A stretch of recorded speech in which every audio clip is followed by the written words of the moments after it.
여러분 반갑습니다. 나 혼자만 반가운가? 여러분 참 좋겠습니다. 사랑이 꽃이 피는 교회에 다녀서 얼마나 좋습니까? 사랑이 메마른 이 시대에 여러분 교회 다닌다는 것이 얼마나 행복한지, 행복한 교회 생활을 한다는 것이 얼마나 기쁜 일인지 여러분 잘 모를 거예요. 아마 자기가 가진 것에 대한 가치를 잃어버리기 전에는 잘 모른대요. 내가 가진 것의 가치 가지고 있으면 잘 모르는데 잃어버리고 나서야 너무너무 귀한 것이었는데 이렇게 안다는 거죠. 여러분이 이렇게 행복한 교회에 다니는 것을 하나님께 감사하는 마음이 풍성해지기를 주의 이름으로 축원합니다. 네.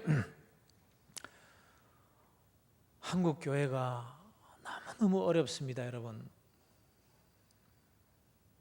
제가 많은 교회들 이렇게 다니면서 보면요, 큰일이다 싶어요.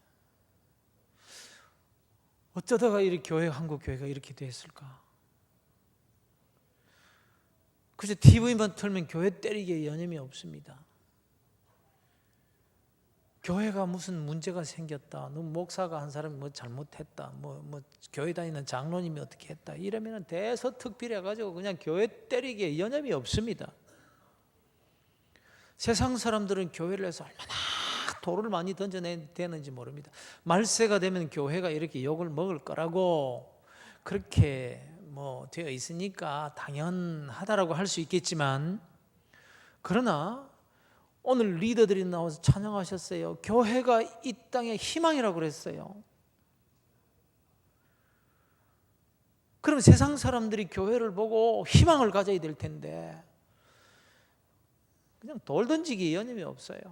교회가 희망이 아니라, 교회가 이 세상의 빛이 아니라 오히려 교회를 바라보면서 사람들이 희망을 잃어가고 있는 것은 아닌지, 어떻게 교회가, 제가 어릴 때만 해도요, 사람들이 예수는 안 믿어도 자기 자식은 다 교회에 보냈어요.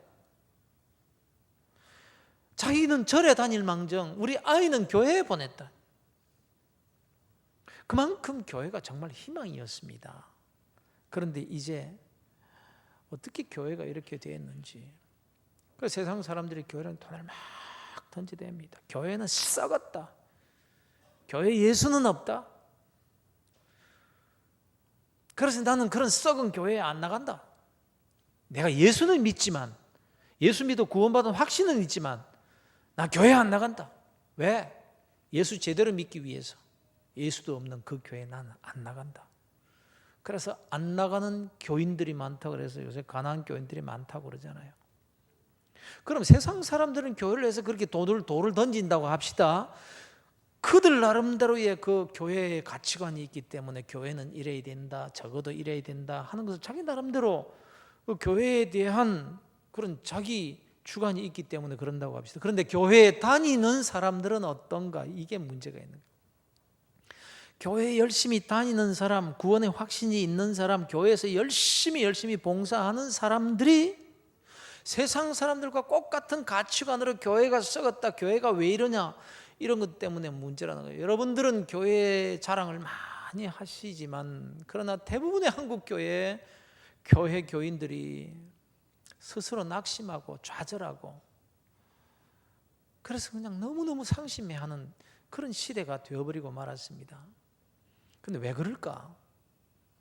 제가 여러 교회를 이렇게 방문을 하면서 쭉 내린 결론이 뭐냐면은, 오늘날 그리스도인들이 교회가 뭔지를 모르고 교회에 다니고 있기 때문이다.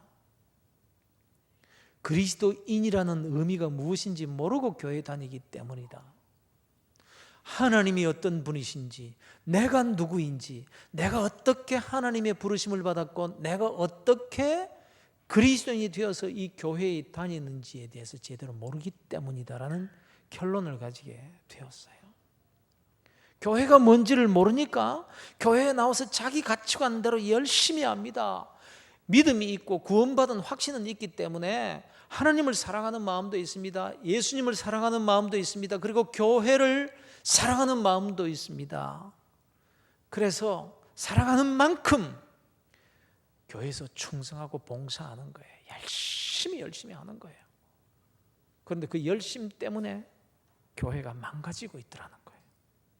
자기 나름대로 열심히 봉사하는데 그 열심 때문에 교회가 쪼개지고 낙심하고 좌절하고 오히려 교회에 와서 갈등하고, 정말 우리 하나님께서 우리에게 주신 분복 그걸 누리며 살아야 될 건데, 행복하게 살아야 될 텐데 신앙생활하면서도 행복하지가 않은 거예요. 구원의 확신이 있기 때문에 예수를 믿어야 구원받고 또 이 교회 생활은 해야 되겠다는 그 때문에 열심히 교회 출석을 하긴 하는데 행복하지가 않아요. 억지로 교회 다니는 거예요. 그런 교회가 참 많습니다. 그런데 여러분들은 행복한 교회에서 행복하게 지내시니까 여러분들이 좀 더 행복하셔서 한국 교회의 본이 되어 주시기를 주의 이름으로 축원합니다. 특히 우리 젊은이들 많은데요, 여러분들에게 소망을 정말 겁니다. 한국 교회를 살려 주십시오. 회복시켜 주십시오. 그런 의미에서 시간이 그렇게 많지가 않습니다. 지금 4시간인데요. 4시간인데 하나님께서 나를 어떻게 부르셨고 내가 하나님의 은혜를 어떻게 받았고 나는 누구인가, 저에게 깨닫게 해주신 바를 여러분과 함께 그 은혜를 나누는 시간이 되기를 바랍니다. 그래서 오늘 첫 번째 이 시간에는 하나님의 은혜 가운데서도 그 하나님의 부르심의 은혜에 대해서 말씀을 드리고자 합니다.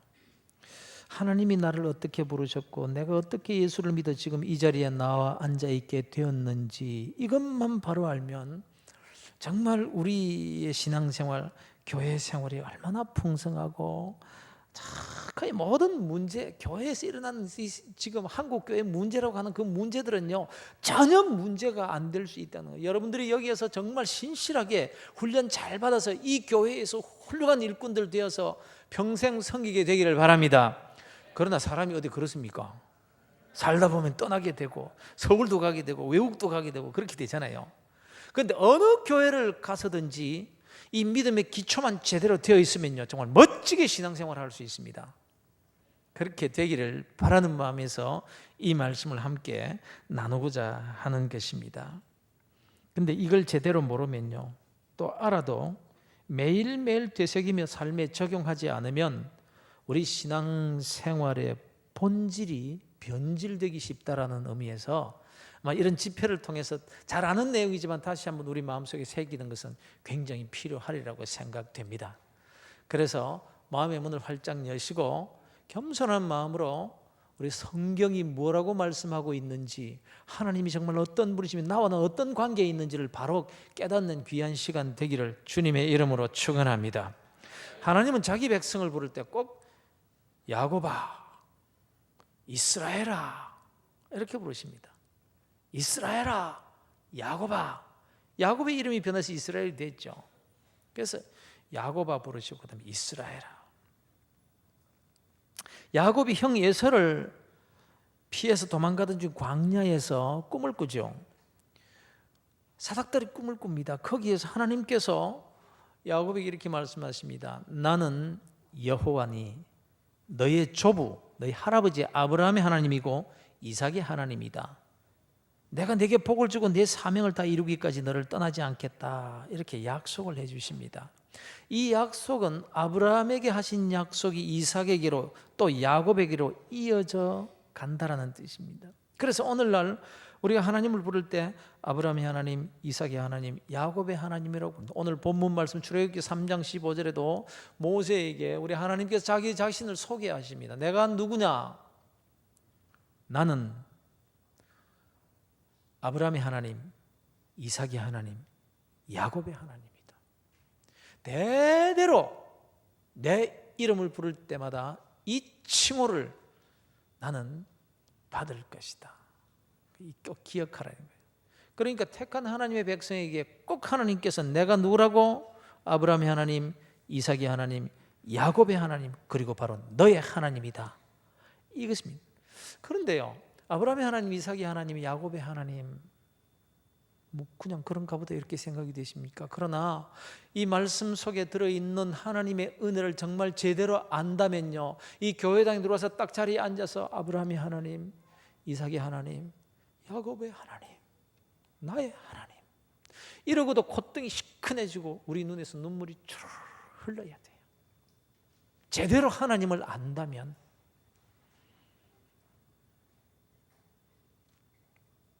왜냐하면 하나님이 나를 어떻게 부르셨는가를 생각하게 되기 때문에 그래요. 아무리 일이 잘 돼도 교만할 수 없고요, 아무리 어렵고 힘들어도 낙심할 수 없는 이유가 되기 때문에 그렇습니다. 오늘날 그리스도인들이 신앙생활하면서 또 교회에 나름대로 직분을 받아서 봉사를 하면서 대부분 이 신앙생활 하다가 상처를 주고받고 시험에 들고 뭐 이렇게 되는 경우가 많아요. 이 교회 말고요, 많은 교회 교인들이 열심히 신앙생활하다가 참 상처를 받아요. 상처. 그러나 우리 모두가 하나님의 부르심과 그 은혜에 대해서 조금만 깨닫고 감동할 수 있다면 진짜 그 문제라고 생각하는 것이 조금도 문제가 되지 않고, 그래서 교회구나, 하나님 감사합니다, 이렇게 된다라는 것입니다. 여러분은 예수를 어떻게 믿게 되었습니까? 어떻게 예수 믿게 되었습니까? 저 어려운 질문 안 합니다. 어떻게 예수를 믿게 됐지요? 은혜로. 대부분 그렇게 말합니다. 누가 전도로 내 발로 이렇게 했지만 궁극적으로 은혜로 우리가 예수 믿게 된 거예요. 그럼 어떻게 하나님의 부르심을 받은 것입니까? 은혜로. 그럼 그 은혜가 도대체 어떤 은혜냐라는 것입니다. 그래서 하나님께서 자기 택한 백성들에게 이 말씀을 하시는 거예요. 대대로 내가 불리울 칭호라고 하면서 주님 오시는 그날까지 모든 하나님의 택한 백성들은 하나님을 부를 때 아브라함의 하나님, 이삭의 하나님, 야곱의 하나님이라고 부르라, 그렇게 말씀하신 거예요. 왜요? 내가 누구인지 너희들이 누구인지 알아야 하느니라, 하나님의 그 뜻이 거기 다 녹아 있기 때문입니다. 그러면 아브라함 하나님, 이삭의 하나님, 야곱의 하나님, 왜 하나님께서 그렇게 부르라고 하셨을까? 아브라함에 대해서 물어봅시다. 아브라함은 이스라엘의 조상입니다. 믿음의 조상이랍니다. 아브라함부터 택한 하나님의 백성들이 선미라고 칭하는 그 이스라엘이 이제 시작된 거죠. 이스라엘의 육신의 조상이요, 믿음의 조상이라고 불리는 사람이 바로 아브라함입니다. 창세기 12장에 보면요, 하나님께서 아브라함을 부르십니다. 특별히 아브라함을 부르시는데 그냥 부르시는 거예요. 그냥 부르시는 거예요. 아브라함이 택함을 받을 만해서 믿음이 있기 때문에 불러서 믿음의 조상으로 삼으신 것이 아니라 믿음과는 전혀 상관없고 하나님과는 전혀 상관없는 아브라함을 부르신 거예요. 아브라함이 누굽니까? 데라의 자식입니다. 데라는 우상 팔아서 장사하던 사람입니다.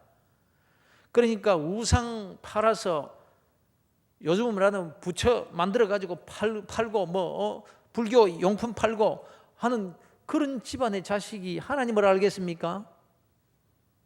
그런데 하나님께서 정말 하나님과는 상관없는 그 집안에서 아브라함을 딱 택하여 부르시니 내가 너를 택했으니까 내가 지시할 땅으로 가라. 그래서 하나님의 택함을 받아서 이 아브라함이 이제 가나안 땅으로 갑니다. 근데 히브리서에 보면은 아브라함이 하나님의 명령을 받아 갈 바를 알지 못하고 하나님께서 가라고 하시는 대로 그냥 갔다, 그래서 믿음의 사람이라고 되어 있지만, 그러나 그것이 아브라함이 정말 믿음이었을까 하는 점입니다. 하나님께서 아브라함을 택해서 가나안으로 보냈어요. 그런데 그 땅을 하나님께서 약속의 땅으로 허락해 주십니다. 근데 그 땅에 기근이 들었어요. 가뭄이 들어서 흉년이 들었습니다. 그래서 이 아브라함이 애굽으로 내려갑니다. 애굽으로 먹고 살겠다고. 그러니까 거기까지는 좋다 이거예요. 뭐 먹고 살기 힘드니까 애굽 땅에는 뭐 양식이 있을 것 같다. 그래서 그래 내려갔다. 그건 충분히 이해가 돼요. 그런데 아브라함이 정말 믿음의 사람이었는가 하는 점입니다. 하나님의 약속을 바라고 하나님을 전적으로 믿고 의지하고 그리고 불신의 행동을 안 했는가 하는 점이에요. 그런데 그 애굽으로 내려가면서 아내 사레에게 이렇게 말합니다. 여보, 당신이 너무 예뻐서 애굽에 내려가면 애굽 사람들이 당신이 너무 예뻐서 당신 차지하려고 나를 죽이고 당신을 빼앗아 갈 수도 있으니까 내 아내라고 그러지 말고 내 누이라고 하시오. 이렇게 말했다 이거예요. 이게 무슨 뜻입니까? 우리 여자분들, 여러분의 남편이 이런 식으로 나온다면 여러분 기분이 좋겠습니까? 나하고 아내라고 하지 말고 누이라고 하시오. 나를 죽이고 당신 빼앗아 갈지 모르니까. 그러면은 누이라고 하면 아예 빼앗아 가란 말 아닙니까? 빼앗아 가도 좋다는 말 아닙니까? 나는 당신 어떻게 되는지 모르겠으니까 나만 살겠다는 뜻 아닌가요? 여자분들 기분 괜찮습니까? 뭐 이런 남자가 무슨 남편이며 어떻게 믿음의 사람이냐 말이에요. 당신 절대로 내 아내니까 누가 뭐라 그러면은 내 남편이라고 그러지 내 떨어지면 안 돼요. 내가 생명 걸고 당신 지키겠어. 이래야 되는 거 아닙니까? 뭐 감이 안 잡힙니까? 근데 내 누이라고 하라는 거예요. 그래서 정말 그 애굽 왕 바로에게 빼앗기잖아요. 아무 양심의 거리낌 없이 너무너무 절세 미이니까 소문이 쫙 나니까 데리고 와라. 그래 궁으로 데리고 간 거예요. 뭐 잘못된 거 없잖아요. 왕인데. 그런데 하나님께서 꿈에 나타나서 바로에게 야단을 치시죠. 그 아브라함의 아내다. 너 손 까딱했다 넌 죽는다.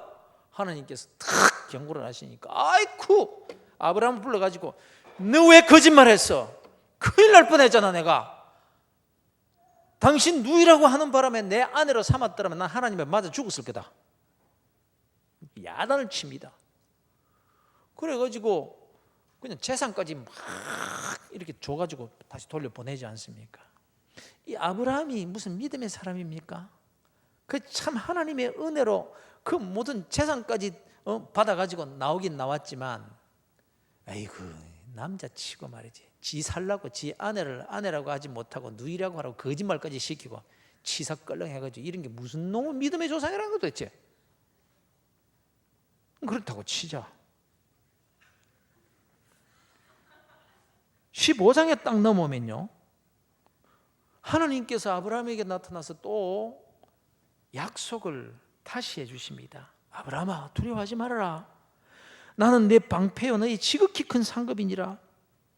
그러면 고맙습니다 하든지 또 복을 주시겠다고 하시니까 참 염치가 없습니다 하든지 하나님께 나타나서 이렇게 복을 다시 확인해 주시고 나는 내 방패요 너희 지극히 큰 상급이니라 이렇게 말하는데 엉뚱하게 동문서답을 합니다.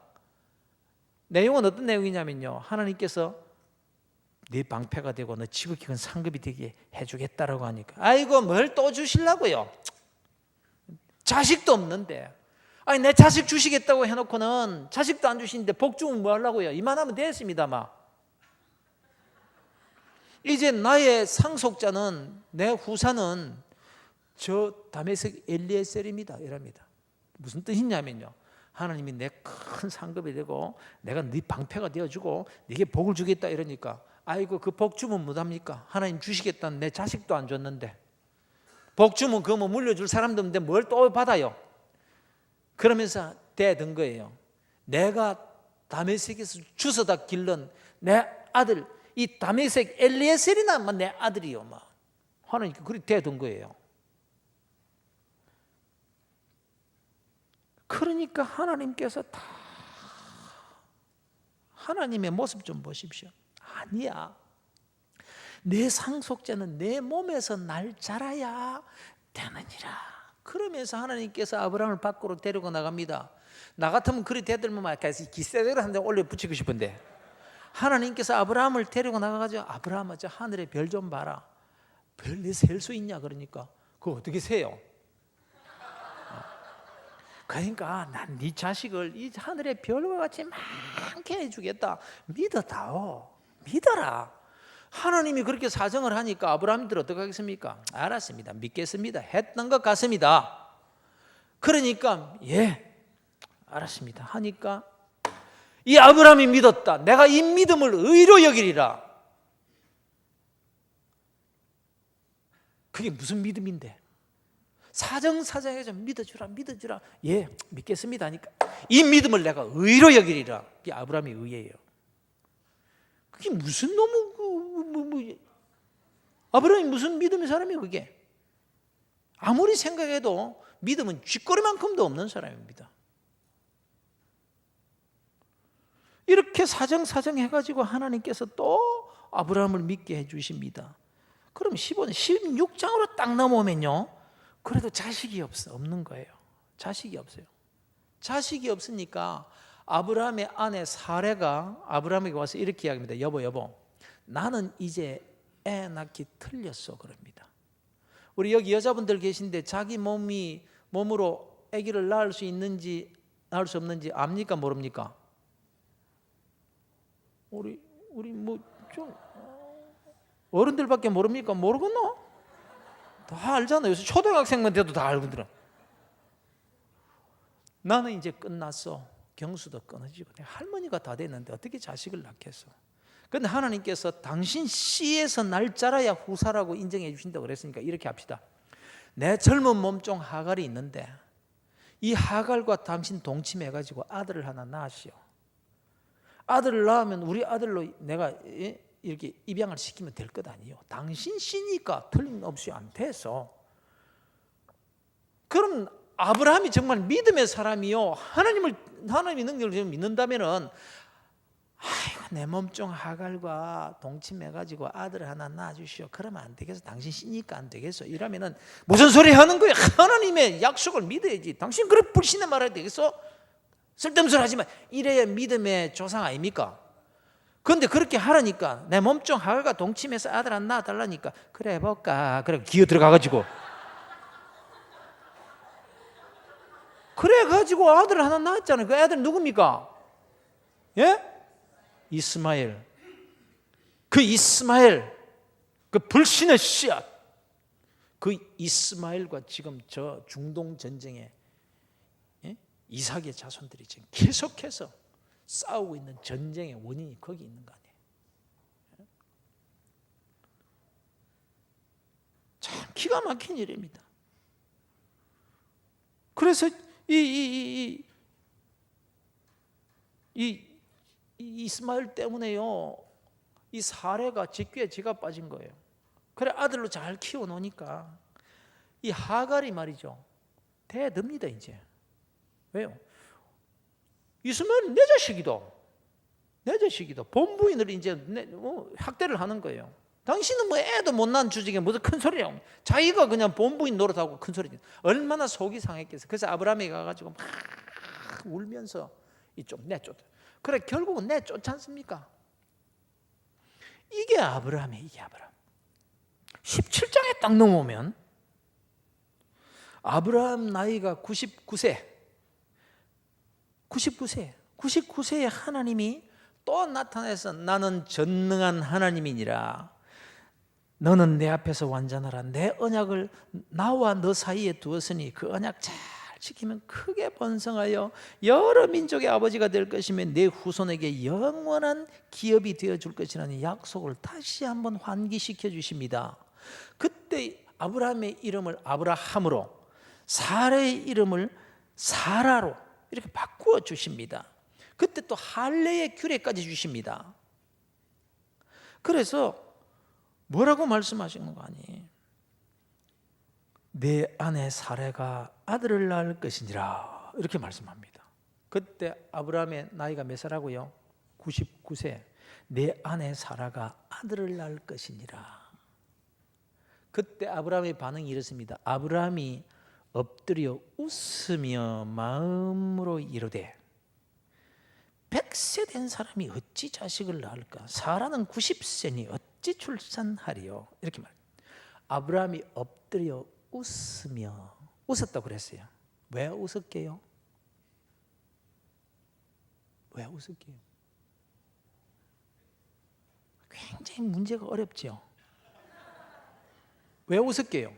아브라함이 엎드려 웃으며 속으로 이르되 왜 웃었습니까? 웃기고 있네. 하나님이 망령이 들었나?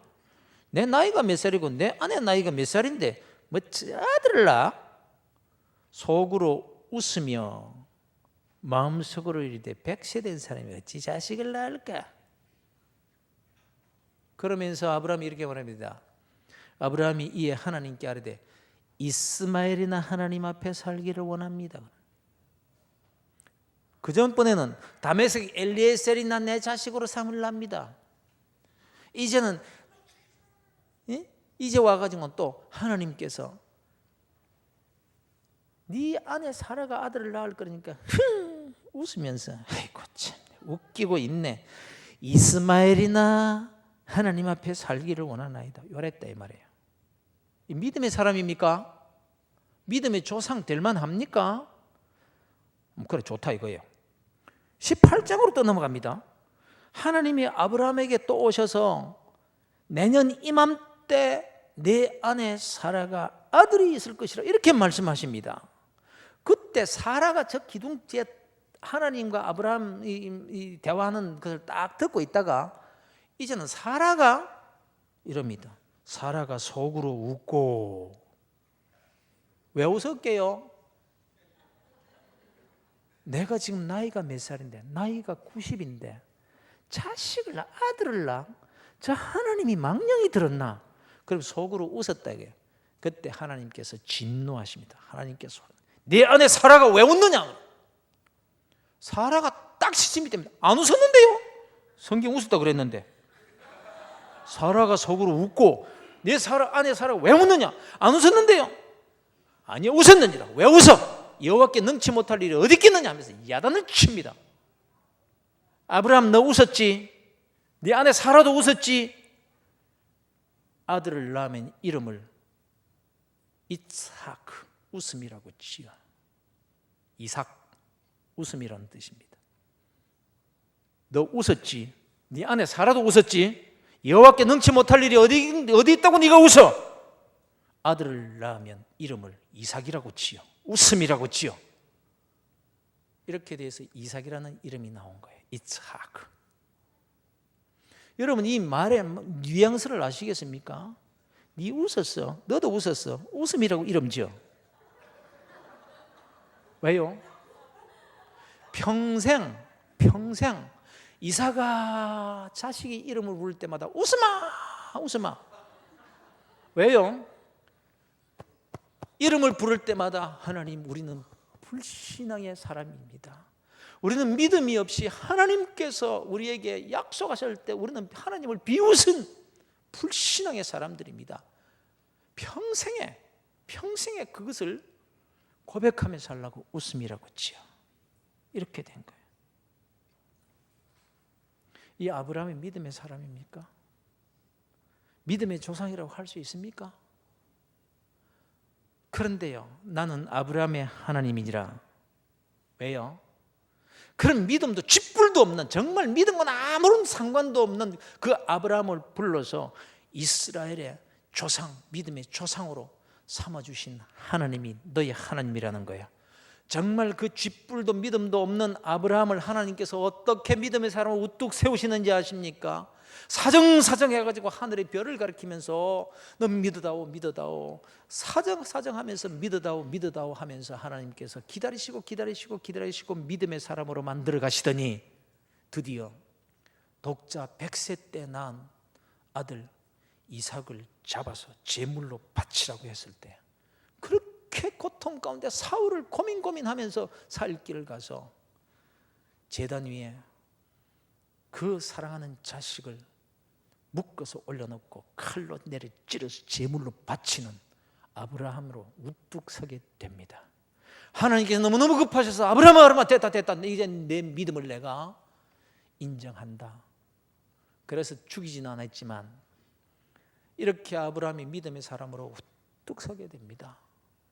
그러면 여러분, 아브라함이 믿음이 있어서 하나님께서 부르셨습니까? 부를 때부터 믿음과는 전혀 상관없는 사람, 하나님께서 불러주셔서 그렇게 사정사정하고 믿음의 사람으로 만들어 가시는 동안에도 얼마나 믿음 없는 짓을 했습니까? 그가 어떻게 믿음의 조상이 됩니까? 그럼에도 불구하고 하나님께서는 그 아브라함을 참고 또 기다리셔서 마침내 우뚝 믿음의 조상의 자리로 세워주신 겁니다. 그렇다면 아브라함의 하나님이 바로 너의 하나님이다. 내가 아브라함을 부르듯이 너를 그렇게 불렀느니라. 그런데 오늘날 교회 안에서 나는 믿음이 있는데 왜 너는 믿음이 그 모양이냐 하고 야단치는 사람들이 많아요. 내 믿음이 옳다, 네 믿음은 틀렸다, 이것 때문에 싸우는 사람들이 많아요.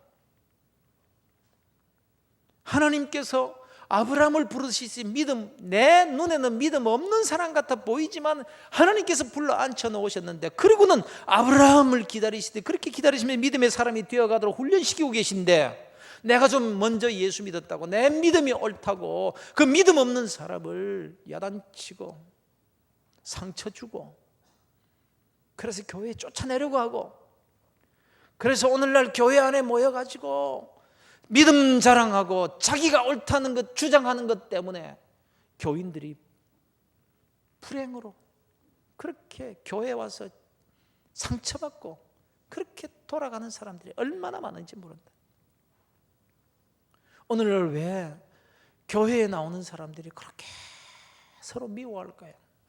무엇 때문에요?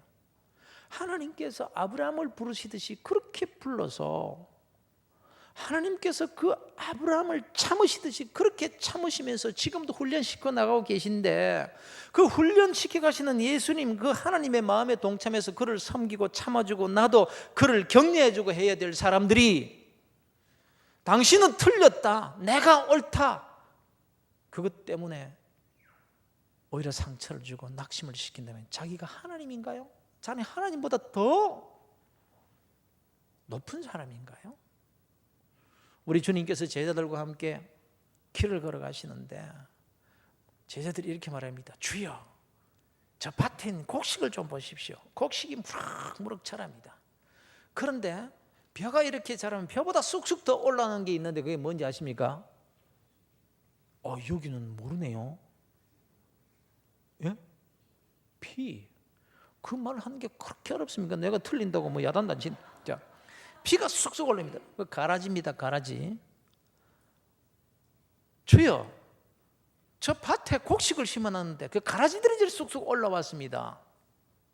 저 가라지 저거 뽑을까요? 곡식에 갈 양분을 다 저것들이 빼앗아 먹는데 저 곡식을 위해서 가라지 저거 뽑아버릴까요? 아니다. 가라지 뽑다가 곡식 뽑을라. 곡식 다칠래? 아니라 곡식 뽑을라. 아니요, 우리가 가라지 모르고 농부가 피 모르고 나랑 모릅니까? 가라지만 뽑겠습니다. 저 곡식을 위해서 가라지를 뽑겠습니다 하니까 주님께서 놔둬. 네가 가라지 뽑겠다고 가라지 뽑다가 곡식 뽑을라. 가라지? 너는 가라지 아니었냐? 만일 가라지부터 뽑았다면 너부터 뽑혔을 거야. 네 눈에는 가라지같이 보이지만 언제 저 가라지가 곡식 될지 아냐? 그건 마지막 날 내가 곡식은 창고로 드리고 가라지는 다 거두어서 내가 불에 태울 테니 그건 내가 해야 될 일이고 너희들은 그때까지 같이 살아. 내가 참고 기다리는데 네가 뽑아? 네가 하나님이냐? 그런데 오늘날 교회 안에서 가라지 뽑겠다고 야단드립니다. 그 교회에 가서 어떻게 행복하게 신앙생활을 할 수 있겠어요? 내가 가라지였는데 하나님께서 나를 그토록 참으시고 기다려 주셨는데 나는 왜 기다리지 못할까요? 아브라함의 하나님, 나의 하나님. 아브라함을 부르셨듯이 믿음도 없고 내가 교회에 다니지만은 믿음 생활 제대로 하지 못하고 하나님을 떠나서 살고 그저 교회 와서는 믿는 척하지만은 내 세상에서의 삶은 엉망진창입니다. 그럼에도 불구하고 하나님께서는 여전히 참고 참으시며 기다려 주시는데, 다른 사람은 아브라함의 하나님이 나의 하나님이에요. 그럼 이삭의 하나님은요? 한마디로 말하면 이삭의 하나님이란, 이삭은요 날 수 없는 상태에서 태어난 자가 이삭입니다. 그러니까 한 남자와 한 여자, 인간 사이에서 생물학적 기능으로 태어날 수 없는 상태에서 태어난 자가 이삭입니다.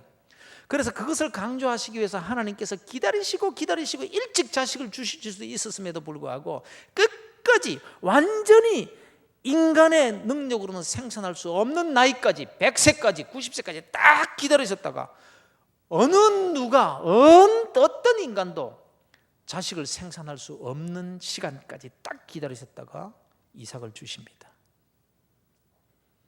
그래서 이삭이 태어날 때부터 아브라함에게 이렇게 말씀하시죠.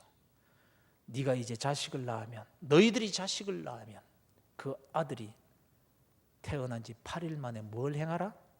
할례를 행하라. 할례가 뭡니까? 할례는 남자아이의 생식기의 표피를 잘라내는 수술입니다. 요즘으로 말하면 포경수술입니다. 그러면 하나님께서 택한 이스라엘 백성들이 이제 아브라함의 후사로 태어나는 모든 자들에게는 난지 8일 만에 남자아이의 생식기 표피를 자르는 수술을 행하라, 할례를 행하라고 하신 이유가 뭘까요? 왜요? 할례란 남자아이의 생식기를 자르는 상징적인 의미입니다.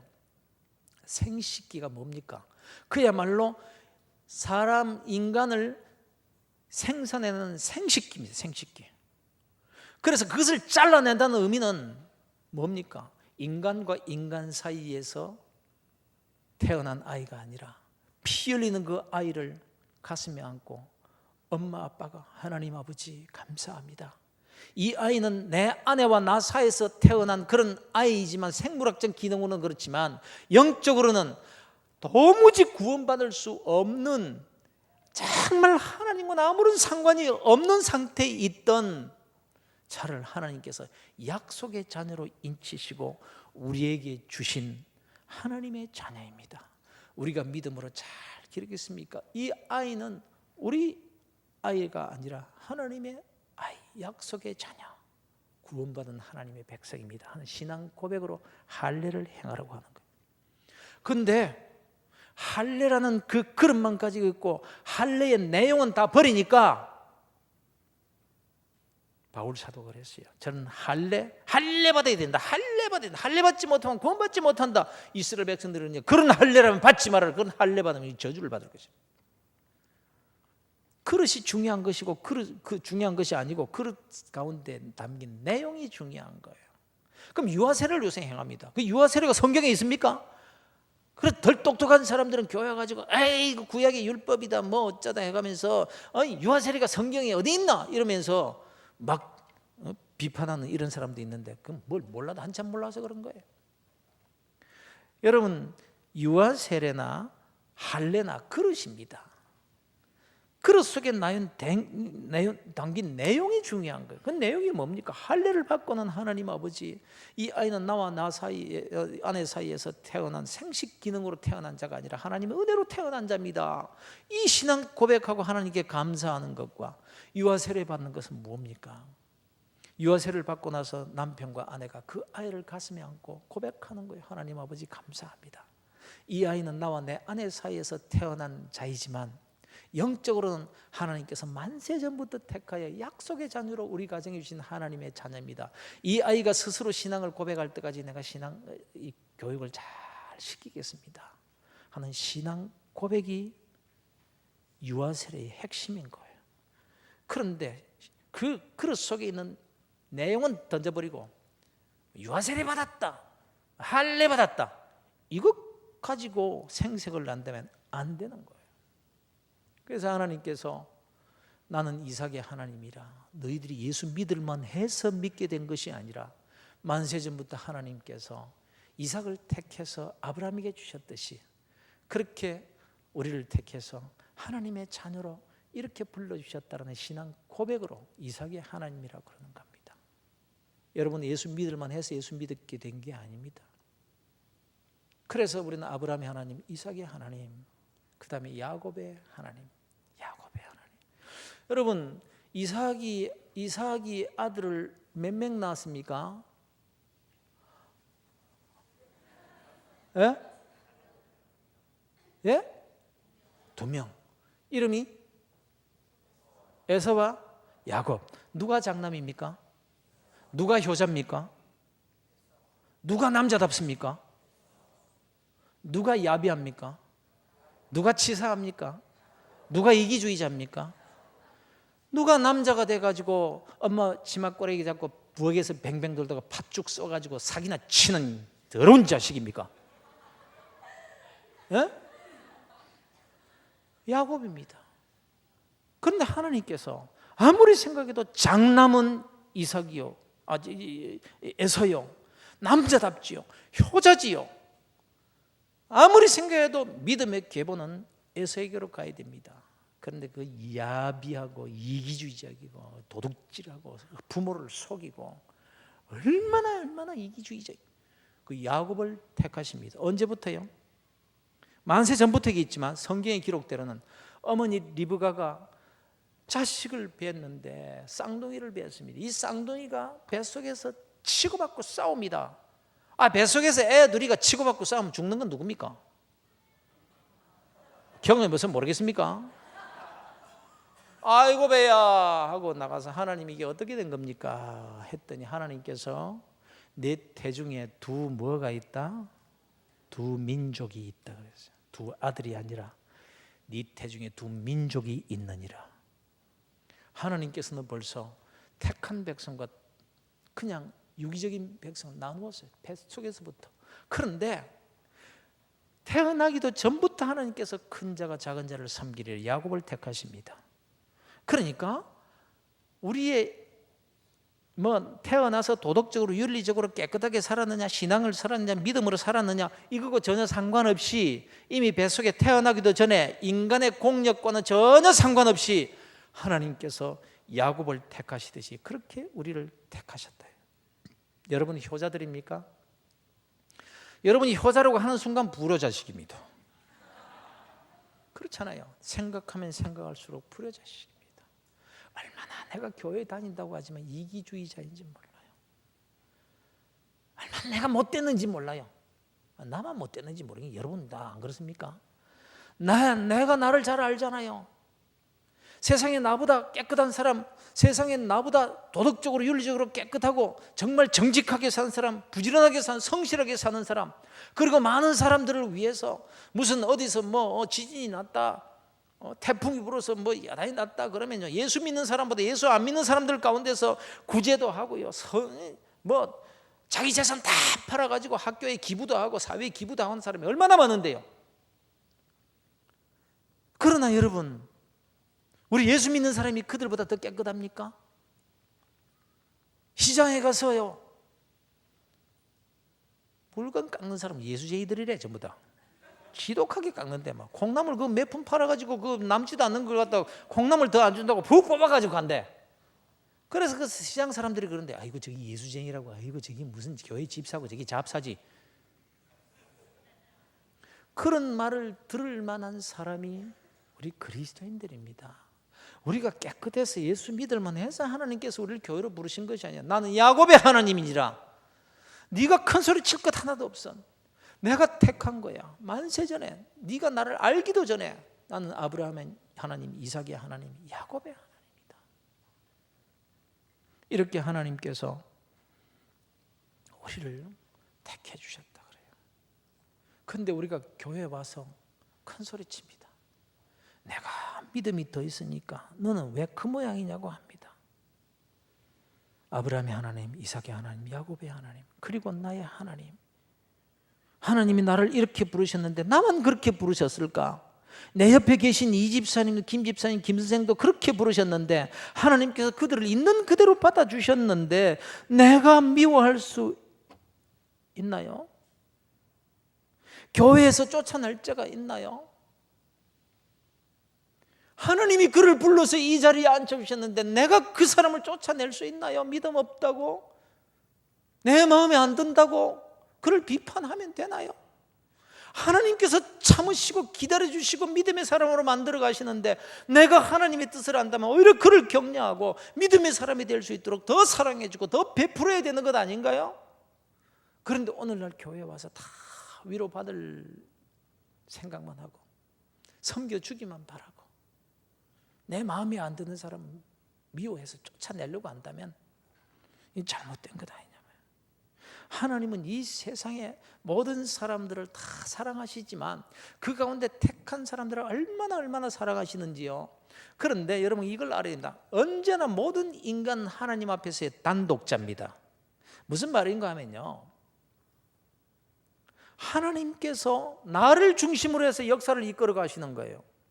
그 믿음이 여러분이 있어야 됩니다. 세상에 뭐 이런 사람, 위대한 사람, 뭐 대통령도 있고 뭐 다 있지만, 그러나 그 모든 역사를 이끌어 가시는데 누구를 중심으로 해서? 나를 중심으로 해서 이끌어 가심을 믿으시기를 바랍니다.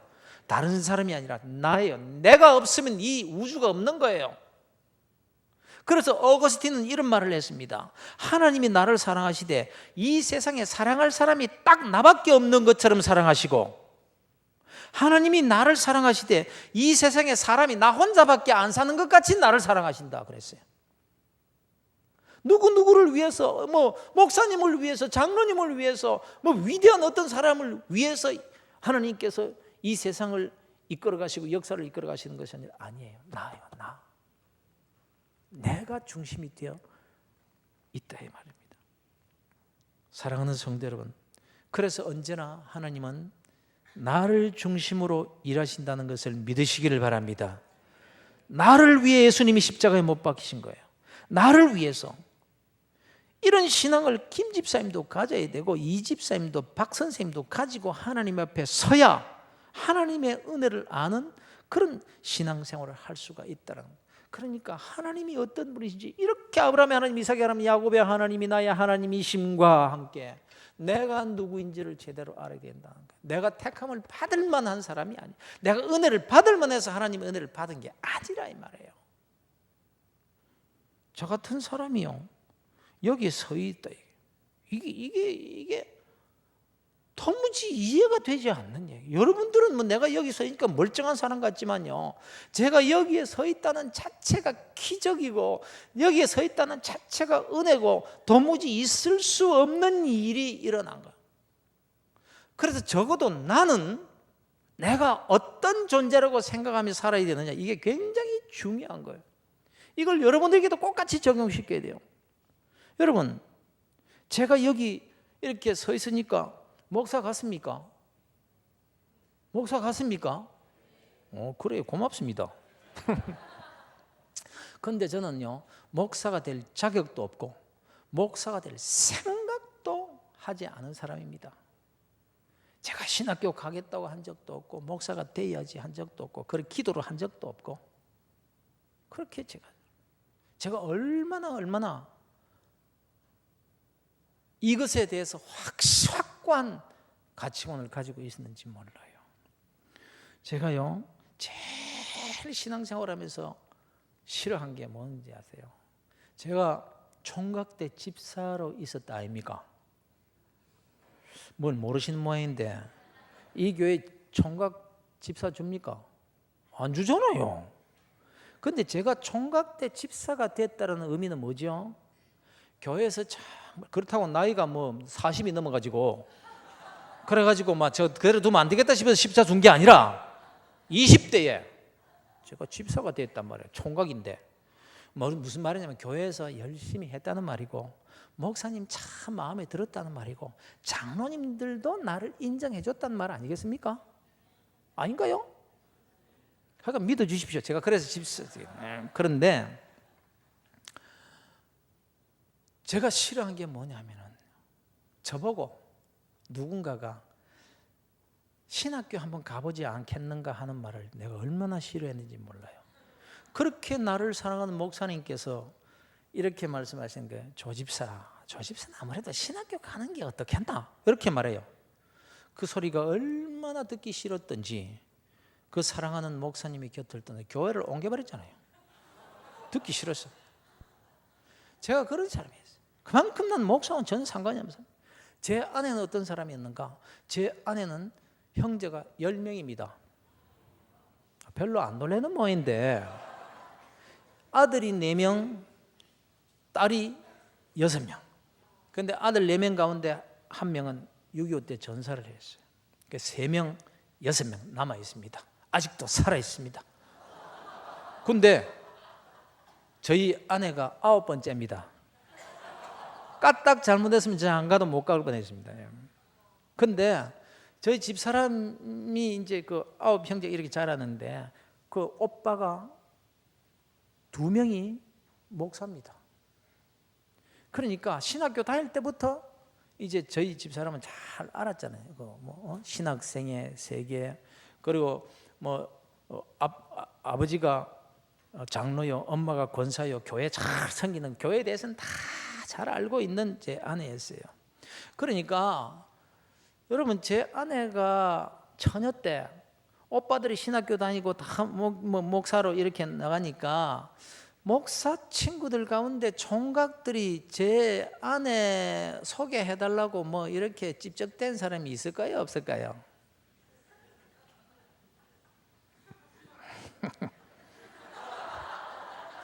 그러니까 찝쩍댄 사람이 다 이제 있었을 거란 말이에요. 그럴 때마다 제 아내가 확고한 가치관을 가지고 있으면 그게 뭐냐면 난 절대로 사모가 안 된다. 왜냐하면 그 당시만 해도 전도사들이 참 목회자들이 어렵지 않았어요. 그러니까 너무 사는 게 힘들고 그런 걸 뻔히 봤으니까 절대로 사모는 안 된다. 나는 절대로 목사는 안 된다. 이렇게 두 사람이 만나서 결혼을 했는데 이렇게 돼버리고 말았습니다. 그냥 아무도 모르는 거예요. 아무도 모르는 거예요. 그런데 한 번은 이제 결혼을 해가지고 서울에서 어느 교회에 봉사하다가 다시 이제 내가 교회를 옮겼단 말이에요. 목사님이 싫어가지고 신학하라 그런 바람에. 그런데 그 교회 가서 한 3개월쯤 됐는데 그 교회 여전도사님 한 분이 신령한 전도사래. 기도를 하면 환상을 보고 하나님의 음성을 듣고 이런 사람이에요. 그런 사람은 겁나잖아요. 그렇죠? 그런 전도사님, 여전도사님이 한 3개월 그 교회에 옮겼는데 됐는데 신방을 와서 신방을 와서 하는 말이, 내가 기도해 보니까 조 집사님은 신학해야 된다고 그러더라고요. 얼마나 밉고 그 소리 듣기 싫으면 교회를 옮겨버렸습니다. 그러니까 무슨 말씀을 드리냐면 나는 목사와는 정말 상관이 없는 사람이었다 이겁니다. 그런데 어쨌든 저는 그러니까 내적인 부르심에 외적인 부르심을 이렇게 받는, 계속해서 이런 억압이, 눌림이 있는 거예요. 견딜 수가 없는 거예요. 그래가지고 좋습니다. 네. 하나님이 나를 부르신다면 내가 해야죠. 내가 그때 신앙이 있는 사람인데 하나님이 정말 주의 종으로 부르시는데 내가 거절했다가 내가 얻어 터지지 별일 있겠어요. 그러니까 정말 하나님이 나를 부르신다면 내가 순종해야지, 내가 고집 부를 수 있겠습니까? 이런 말에서 하나님께 확인하겠습니다. 그러면서 저 오살리 금식 기도원으로 들어가가지고 내가 단식을 했어요. 금식이 아니고 단식이 뭔지 아세요? 물도 한 방울 안 먹는 겁니다. 일주일 동안 물도 한 방울 안 먹고 내가 기도, 하나님 아버지 나를 정말 필요로 하십니까? 내가 정말 주의 종이 되어야 되겠습니까? 그렇다면 응답해 주시옵소서. 그 오살리 금식 기도는 토굴에 들어가가지고 쫙 하면서 막 하루 지났는데 목이 다 쉬어버리더라고요. 얼마나 고함을 질렀던지. 그렇게 하나님 응답해 주시옵소서, 환상을 보여주시든지 귀에 음성을 들려주시든지, 안 그러면 그 당시에 또 은혜를 받았다는, 응답받았다는 증거가 뭐냐면은 천국의 향기가 코로 들어온다고. 기도 탁 하다 보면은 이 향기가 팍 들어온대요. 그럼 그게 응답이라 그러더라고. 그래, 그걸 믿고 향기를 맡게 해주시든지 이러면서 막 기도를 하는 거예요. 아무리 기도를 해도 하나님 응답은 사흘이 지나 나흘이 지나 아무리 해도 그냥 하나님이 음성 들려주시옵소서 하고 막 기도를 하면 들리는 소리는 옆 굴에서 그냥 쥐에 사는 여자 고함 지르는 소리밖에 안 들리고 환상이 보여주는 게 아니라 환상이라는 거는 뭐 너무 피곤해 가서 방에 와서 조금 누우면 그 농위에 무슨 뭐 라면 박스 또 뭐 초코파이 박스 이런 것만 눈에 보이는 거예요. 배나 고파 죽겠지 그냥. 하나님 내 눈에 보이는 거는 저런 것밖에 안 보입니다. 향기는 무슨 향기? 그 토굴에 들어가면 그냥 그 곰팡이 냄새, 쿠키한 냄새, 그 냄새밖에 안 나. 그래도 하나님 정말 나를 원하신다면 응답해 주시옵소서. 그런데 뭐 6째 된 날도 못 고맙더라고요. 마지막 날입니다. 하나님 마지막 날입니다. 응답해 주옵소서. 이제 막 목에서 뭐 이것도 안 나와요. 그냥 막 주시옵소서.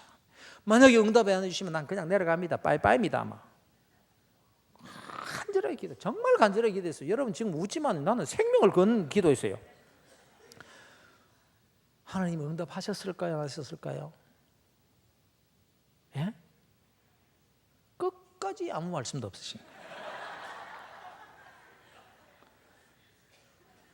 그래가지고 포기하고 내려왔어요. 하나님 뜻 아닙니다 이건. 그리고 내려왔는데 계속해서 그런 억압, 환경 이런 것을 통해 가지고 견딜 수 없게 만드는 거예요. 그래서 좋습니다. 그럼 신학하겠습니다. 내가 손을 들었어요.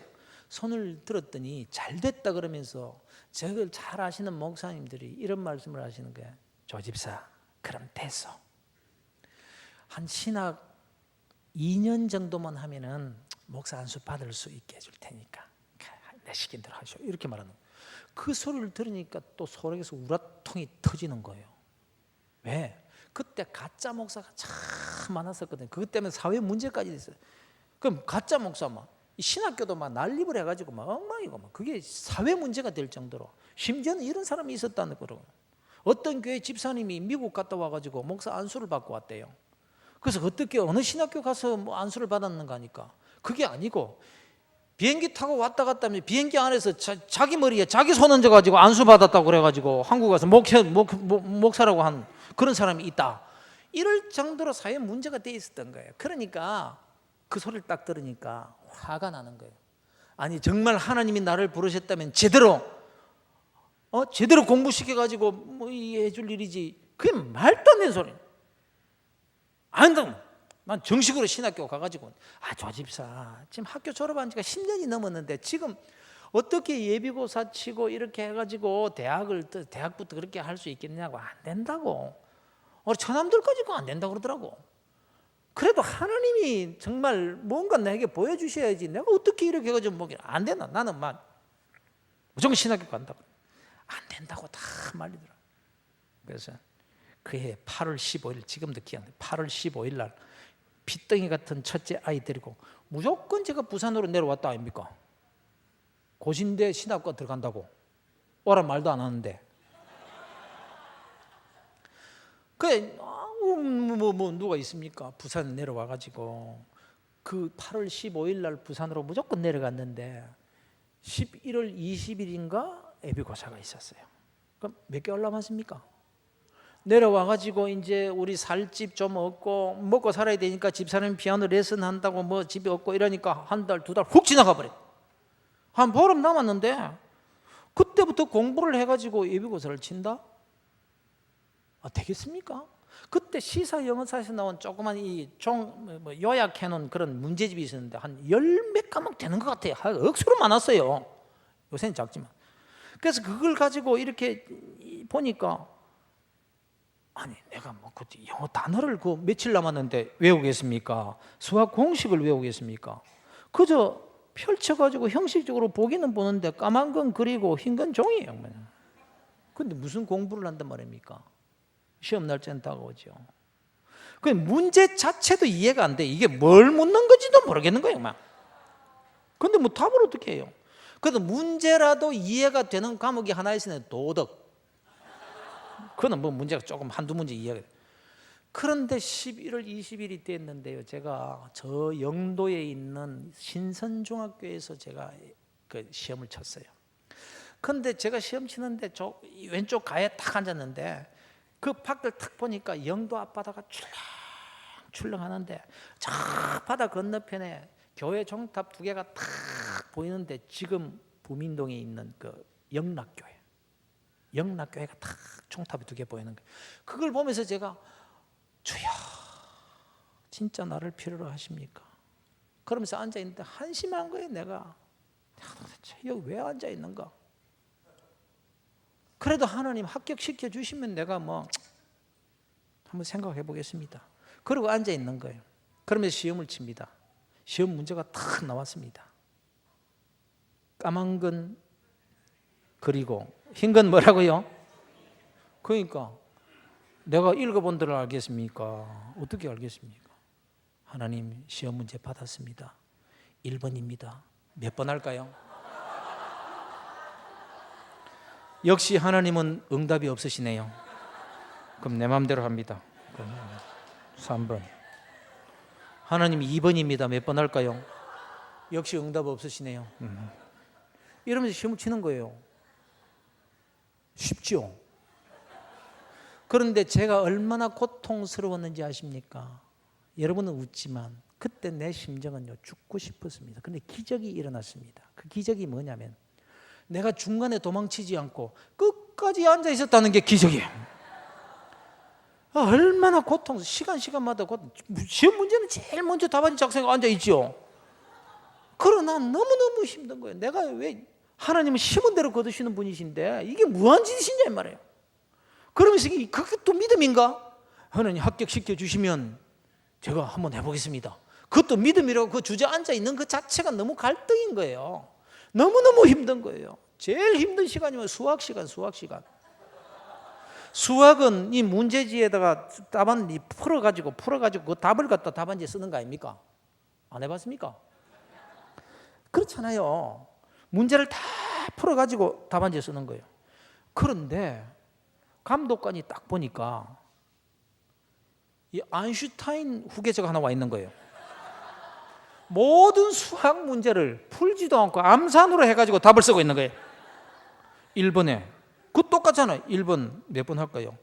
대답 없네요.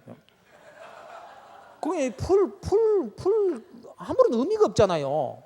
그러니까 문제지 깨끗하지요. 답안지는 작성을 탁탁 합니다.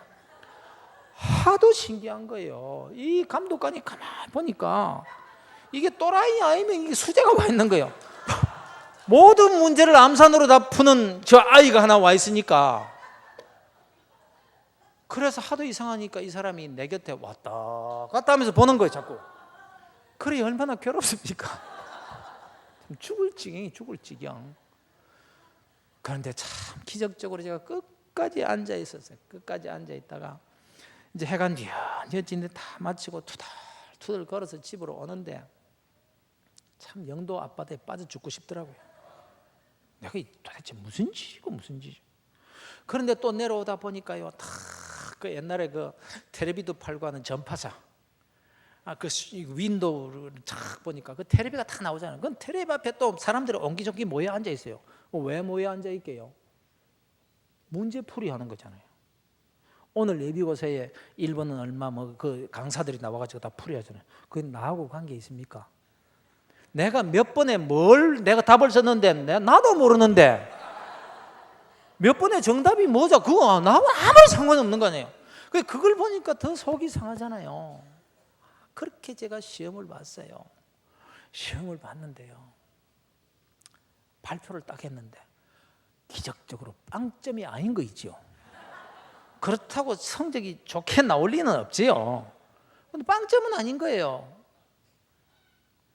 그런데 하나님, 이 점수지만은 합격시켜 주시면 하나님의 뜻으로 알겠습니다 하면서 그 점수를 가지고 고신대 신학교에 들이밀은 거예요.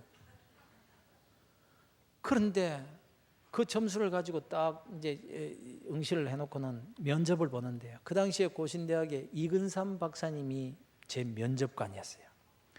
이근삼 박사님 앞에 딱 앉았는데 이 박사님이 저보고 이러더라고요. 얼굴 한번 쳐다보고, 점수 한번 쳐다보고,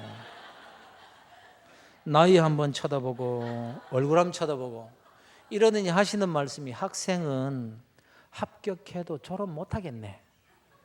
떨어진단 말 아니에요. 합격해도 졸업 못하겠네. 이게 무슨 말인가 하면요, 딱 그 해에 뭐가 생기냐면 졸업 정원제라는 게 생겼어요. 졸업 정원제가 뭐였냐면은 입학할 때는 30%를 더 뽑는 거예요, 정원에.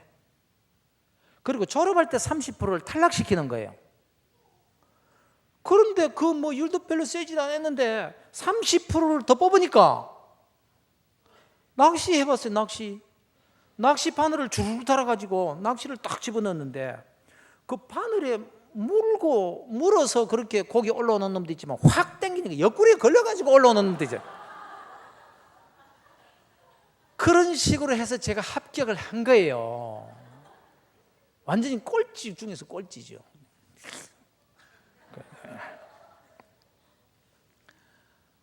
졸업했겠어요? 못했겠어요? 30% 잘라내는데 놀랍게도 그 다음 해에 졸업 정원제가 없어져 버렸어요. 참, 이 미친놈들 아니에요, 미친놈들. 세상에 교육은 100년 대계라고 했어요. 한번 교육 정책을 시키면 적어도 50년, 100년은 가야 된단 말이에요. 그런데 그 미친 분들이 어떻게 졸업 정원제를 이해에 만들어 놓고는 그 다음 가서 없애버립니까? 무슨 의미인지 아세요? 그 사람들이 미친 게 아니라 하나님께서 나 한 사람을 위해서 정책을 세웠다가 없애버린 거예요. 여러분은 안 믿어요?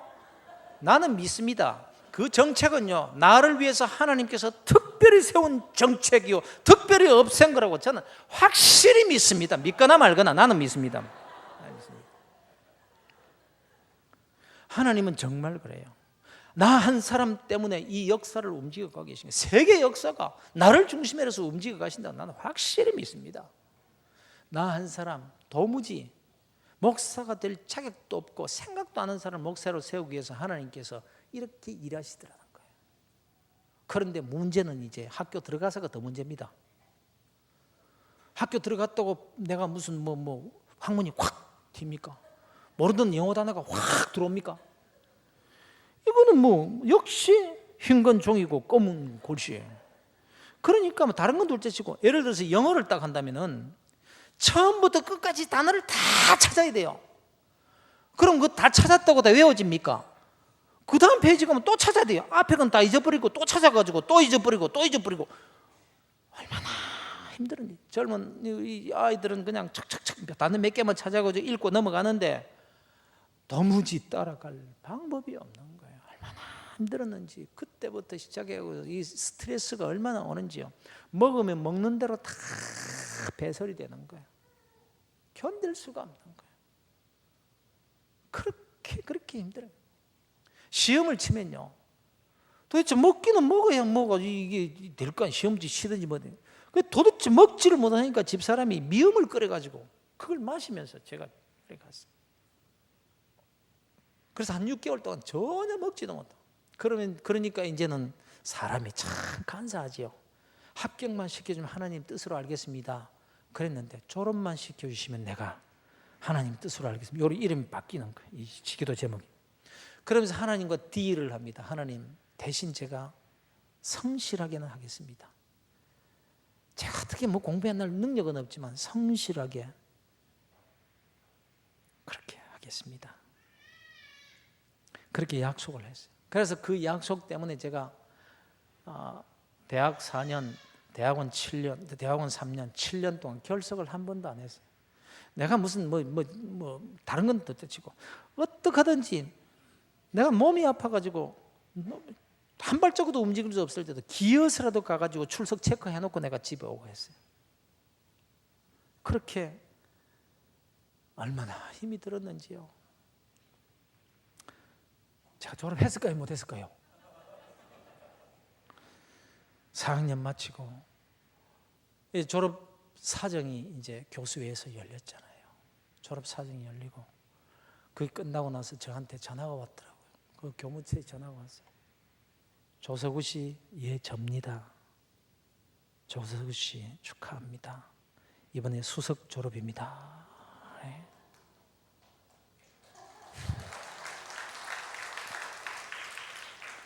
말도 안 되는 소리.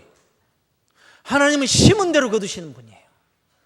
그런데 어떻게 하나님 몇 번 할까요? 이런 사람을 어떻게 하나님께서 그렇게 해주셨을까? 이건 있을 수 없는 일이잖아요. 그때요, 전국의 대학의 수석 졸업자들은 청와대에서 대통령이 불러가지고 밥을 한 그릇씩 줬어요. 그래서 허리가 다 꺼부러지셔서 평생 몸이 아프기 전에는 교회 마룻바닥에서 주무시며 기도하셨던 저희 어머니, 허리가 다 꺼부러져 머리가 하얀가 어머니와 함께 청와대 영빈관에 탁 가서 앉았는데요, 하나님 감사합니다는 말이 안 나와요. 하나님 두렵습니다. 하나님은 최선 그 이상의 것이고 성실 그 이상의 것을 주신 하나님, 이제 무섭습니다. 무섭더라고요. 하나님은 목사로서는 자격이 없는 사람, 도무지 불가능한 일, 있을 수 없는 일, 이런 일이 세상에 어디 있습니까? 그런데 하나님은 나 한 사람을 쓰시기 위해서 국가의 정책도 바꾸시고 세상 사람도 다 동원을 하시더라고요. 믿거나 말거나 오직 하나님이요. 그래서 제가 이렇게 목사가 돼서 이 자리에 선 것은요, 오직 하나님의 은혜로 된 것이지 내 의지와 내 신뢰권 아무런 상관이 없다는 걸 내가 너무나 잘 알고 있기 때문에 저에게는 오직 하나님의 은혜라는 이 사실을 놓치는 순간 나는 망한다라는, 하나님이 내가 한평생 한순간이라도 잊지 말아야 경고의 말씀, 하나님께서 세상에 미련한 것들을 택하사 지혜 있는 자들을 부끄럽게 하려 하시고 세상에 약한 것들을 택하사 강한 것들을 부끄럽게 하려 하시며 하나님께 세상에 천한 것들과 멸시받는 것들과 없는 것들을 택하사 있는 것들을 피하려 하시나니 이는 아무 육체라도 하나님 앞에서 자랑하지 못하게 하려 하심이라. 너는 자랑하는 순간 망한다. 네가 목사랍시고 어깨에 목에 힘주는 순간 너는 망한다. 제가 목사 임내할 수 없는 이유, 권위를 내세우며 목에 힘을 줄 수 없는 이유, 단 한순간이라도 교만할 수 없는 사람임을 아는 이유가 여기에 두려운 거예요. 두려워. 그러면 저만 그렇습니까? 여러분은 어떻습니까? 왜 나 같은 사람을 이렇게 하나님께 이적과 기적을 통해 도무지 있을 수 없는 그런 역사를 통해서 목사로 세우셔서 여러분 앞에 이렇게 세우셨을까요? 그리고 제가 은퇴를 했음에도 불구하고 여러분 앞에 이렇게 서서 이 자리에서 말씀을 전하는 이유가 뭘까? 왜 하나님께서 이렇게 저를 여기에 세우셨을까요? 저를 위해서입니까? 저를 위해서입니까? 여러분 때문이잖아요. 저는 도구예요. 여러분들 때문에 나 같은 사람을 이렇게 세우셨다면 여러분 한 사람 한 사람은 얼마나 존귀한 사람일까? 여러분 자신만 그렇습니까? 여러분 곁에 있는 사람, 나보다 좀 못한 것 같은 사람, 도무지 희망이 없는 것 같아 보이는 그 사람, 가라지 같아 보이는 그 사람도 하나님께서 아브라함을 부르시듯이 이삭을 부르시듯이 야곱을 부르시듯이 저 같은 사람을 부르시듯이 그렇게 불러서 훈련시켜 가시고 사람 될 수 없는 사람을 사람 만들어서 이 자리에 세우신 그 하나님께 동일하신 하나님께서 여러분을 위해서 나 같은 사람을 세우셨다면 여러분 곁에 있는 그 사람은 어떤 사람입니까? 사랑하는 성도 여러분, 지금 있는 그 자리가 은혜 자리 아닙니까? 세상에 모래알같이 많고 하늘의 별과 같이 많고 많은 사람 가운데서 아브라함과 같이 이삭과 같이 야곱과 같이 불러 하나님의 자녀 삼아주신 은혜에 대해서 여러분은 얼마나 감격하고 신앙생활하고 계십니까? 혹시 직분 감당하시면서 은근히 자랑하고 싶은 마음이 생기지는 않습니까? 일하시고 혹시 생색내고 싶은 생각은 없습니까? 다른 성도들도 하나님께서 은혜로 불러주셨는데 내가 혹시 무시하거나 판단하거나 비판한 적은 없습니까? 이 은혜를 우리가 안다면 왜 교회에서 다투며 싸우며 상처 주고 받으며 나누어져야 될까?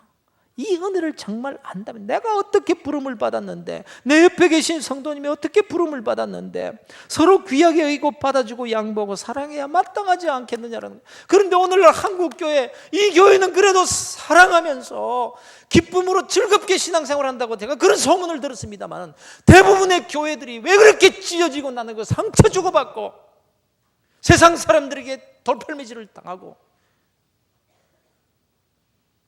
왜요? 내가 누군지 몰라서 그런 것 아닌가요? 교회가 어떤 곳인지 몰라서 그런 건 아닌가요? 교회 안에 부름을 받은 사람이 어떤 사람인지 모르니까 세상 사람도 똑같은 가치관을 가지고 어떻게 예수 믿는 사람들이 저래? 그래서 예수 믿는 거고 그래서 교회지요. 그런 사람이 들어올 수 있는 곳이고 세상 사람들이 저 썩어 빠진 저 그리스도인들 이렇게 비판을 하지만 그렇지만 하나님이 불러주셨기에 이 자리에 올 수 있고 그래서 우리가 서로 사랑하고 서로 불쌍히 여기고 서로 덮어주고 그게 교회 아닌가요? 그런데 세상 사람들은 모른다고 합시다. 그럼 우리는요? 교회 안에 와서 우리가 무엇 때문에 서로 얼굴을 붉히면서 살아야 되겠냐 이 말이에요. 하나님께서 우리에게 주신 분복이 얼마나 멋지게 서로 살아가면서 이 땅에 살면서도 천국을 이루어 살다가 그렇게 천국에 가야 될 텐데 그런데 별것도 아닌 것을 가지고 따지고 내가 옳으니 네가 틀렸느니 하나님이 나 같은 자를 받아주셨지 저분도 받아주셨는데 내가 저를 못 받아주는데 나는 은혜를 모르는 자가 아닌가. 이게 안 되니까 교회마다 몸살들을 앓고 있는 거예요. 뭐가 그렇게 잘났다고 남 정죄하고 비판하고 잘했느니 못했느니. 오늘날 젊은이들이 교회에 대해서 얼마나 신랄하게 비판하는지 몰라. 다 옳은 말이에요. 교회는 이래야 된다, 목사는 이래야 된다, 저래야 된다 하면서 막 비판하는 거 보면 구구절절이 다 옳은 말이에요. 그런데 하나님이 어떤 분이신지, 교회가 어떤 곳인지, 하나님이 어떤 자를 교회에 부르셨는지를 알면 세상 사람들은 교회를 해서 돌을 던져도 우리는 그래서 교회다, 그래서 교회다 그러면서 서로 불쌍히 여기고 안아주고 도와주고 믿음의 사람이 될 수 있도록 하나님을 대신해서 그를 섬겨주는 것. 그래서 주님께서 나보다 남을 낮게 여기는 마음을 가지라고. 그냥 용서하고 덮어주고 넘어가면 될 텐데 더 큰 은혜를 받을 텐데 주님은 7번씩 70번이라도 용서하라고 하셨는데 네가 이 집사 김 집사를 용서하지 못하니까 나도 너를 용서하지 않겠다라고 하시면 어떡하려고? 그렇게 꽁 하고 있는 세상 사람들도 다투고 싸우고 나서는 술 한잔 마시고는 다 풀어버리는데 예수 믿는 사람은 어제 꽁 해가지고 죽을 때까지 안 푸는 사람들이 많아요. 하나님을 몰라서, 나를 몰라서. 교회에 모인 사람들이 어떤 사람들은 다 죄인들이 많아요. 죄인들이 모였어요. 그래서 죄인의 냄새가 나요. 그런데 왜 그 냄새 못 맡겠다고 아우성 드릴까 하는 말이에요. 내게는 냄새가 안 나는 줄 압니까? 주님께서 참고 받아주시는데 왜 죄인들이 모인 교회에 와서 의인을 찾고 있을까? 저는 목사지만 시간이 가면 갈수록 정말 나는 목사 자격이 없다. 너무너무 많이 깨닫습니다. 그럼에도 불구하고 하나님께서 나 같은 자를 이 거룩한 자리에 세워주시니까 무섭죠. 무서워요. 네가 조금만 태도를 잘못 가지면 너 나한테 맞을 줄 알아. 여러분 가정도 교회잖아요. 왜 남편을 용납하지 못하고 아내를 있는 그대로 받아주지 못하고 사느냐 이 말이에요. 여러분이 정말 말씀을 믿습니까? 하나님의 말씀을 듣고 깨닫는 것이 아니라 순종해야 될 법이라는 것을 믿습니까? 그런데 왜 하나님께서 세우신 가정의 권위를 짓밟습니까? 여자 여러분들, 아내가 남편의 가장됨을 인정하지 않는데 자식들이 아버지의 권위를 인정하겠습니까? 세상이 변하고 환경이 바뀌고 문화가 변한다고 하나님의 말씀이 변합니까? 세상 사람들이 자식에게 공부한다고 왜 그리스도인들도 따라서 공부해야 됩니까? 내 자식을 하나님께서 택하셨고 믿음의 가정의 약속의 자녀로 하나님께서 주셨으면 왜 있는 그대로 살아가지 못합니까? 왜 하나님은 내 자녀를 있는 그대로 받으시고 사랑하시는데 왜 내 자식이 남의 자식같이 되어야 한다고 그렇게들 아우성입니까? 여러분 자녀들이 노는 게 은사입니까? 그러면 놀리십시오. 다만 놀아라, 실컷 놀아라. 그러나 하나님을 경외하며 놀아라. 하나님의 영광을 위해서 놀아라. 실컷 착하노라. 공부 좀 못해도 괜찮다. 너는 하나님의 사람이다. 너는 잘되게 되어 있다. 자신 있게 놀고 자신 있게 살아라. 공부 잘하는 아이와 비교하지 마라. 너는 너다. 너는 너로서 하나님 앞에 단독자다. 하나님이 너를 택하시고 너와 함께 하실 건데 걱정하지 마. 그런데 우리는 왜 내 욕심대로 자식을 자꾸 다구칠 거예요? 하나님은 내 자식을 있는 그대로 나에게 주셨는데, 그저 남전도회 여전도회 이 모임 저 모임에 모여서 하나님이 나를 받아주신 것처럼 아브라함을 부르시듯 이삭을 받아주시듯, 그러게 야곱 같은 나를 받아주신 것처럼 김 집사도 하나님이 받아주신 사람이다. 야곱 같은 박 집사님도 김 선생도 하나님이 사랑하시는 사람이다. 하나님이 용납해 주신 사람이다. 이것만 마음에 간직하고 있으면 그를 사랑할 수 있고 받아줄 수 있고 덮어줄 수 있고 용납할 수 있는 것인데, 왜 나는 남의 허물만 볼까? 왜 비판만 할까? 왜 교회에 와서 또 불평하는 마음을 가질까? 왜 가정에서 아내를 있는 그대로, 남편을 있는 그대로 받아주지 못하고 자꾸 내가 원하는 대로 되라고 그렇게 할까? 하나님이 그 아내 그 남편을 내게 있는 그대로 주셨는데 언제 행복하게 살 거라고? 언제 행복하게 살 거라고?